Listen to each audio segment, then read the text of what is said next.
Polter TV. Najlepsza telewizja fantastyczna w internecie.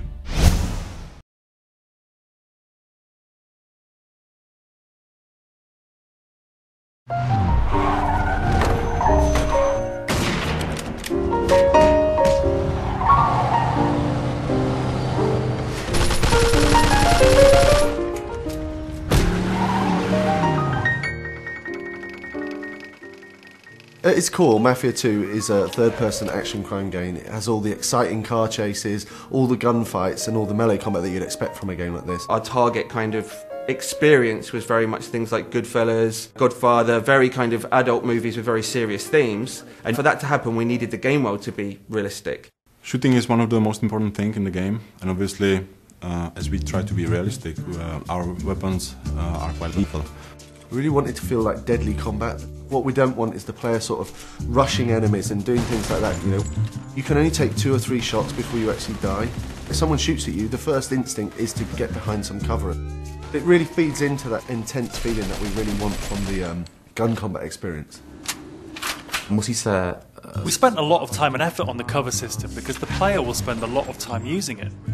But you have to be careful because the cover can often be easily destroyed. So if you're hiding behind a fence and it starts to disintegrate, it's time to move elsewhere. This destructibility was a big thing for us. We wanted to fill the whole city with a massive number of destructible objects, so the player felt that they could pretty much destroy anything. The player can use a wide range of weapons, from pistols to submachine guns. Of course, we had to include the classic Tommy gun that everyone knows from the Mafia movies. We do massive explosions from different stuff, like vehicles can be exploded. With some Molotov cocktails, they'll sort of set fire to the gasoline as it falls on the floor. And all these different things are things that you'd sort of expect from the 40s and 50s weaponry. Melee combat in the game is a really sort of visceral experience. We wanted it to feel really brutal. So it's a very simple system. Using 2 buttons, you perform these either hard punches or light punches. And then using a combination of these, you perform these finishing moves. And the coolest thing is these finishing moves are sort of context sensitive as to where you are in the world. So if you're stood near the hood of a car, then the player might punch a guy and then sort of smash his head against the hood of the car, which is a really cool thing. The driving model is very realistic. So you drive these things, they really feel like period cars. They feel very heavy, they feel really satisfying when you're driving them around. Once you get familiar with the controls, there's a real skill to doing the handbrake turns, the donuts and the skids in the street.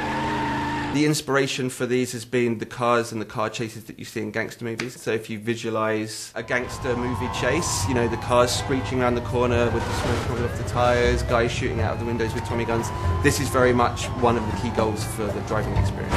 We've got like a few features in the game which allow the player to sort of like personalise their vehicle. In the body shops you can customise the car a fair deal. You choose the car that you like the best. You know, I'm going to choose to take this car on the mission because it's better than every other car in the city. I think that's a pretty cool decision to make. Our gameplay is great. We've got shooting, car chasing, everything a game needs, but we also need to link it to the story to create a believable game.